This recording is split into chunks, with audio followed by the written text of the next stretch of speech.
A blending of harmonies and generations. That is one way a listener could describe listening to a local Bemidji group with a unique rhythm. Mary Keeler has more on that in this week's In Focus.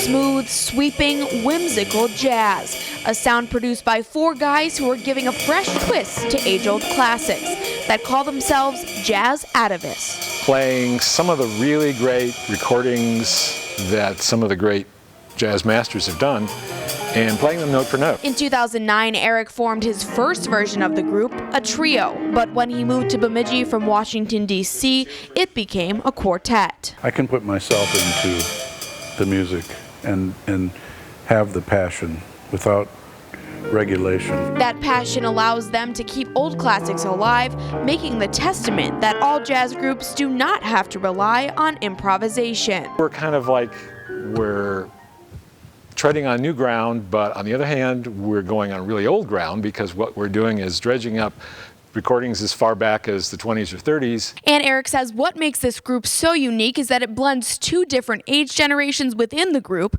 leading to new interpretations on all of the pieces they play. Two performers are retired age, myself and our bassist, old veterans, both of us.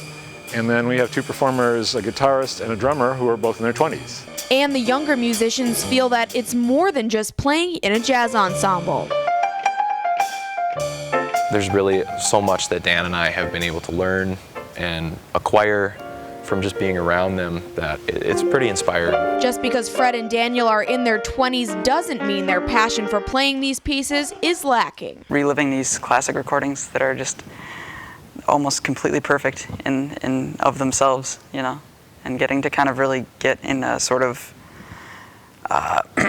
inside way that you would not normally just by listening to the recording. And they say it's a unique experience for an audience. It's kind of a real treat for the listener to come and see these historic recordings played the way they were originally played. For this week's In Focus in Bemidji, Mary Keeler, Lakeland News.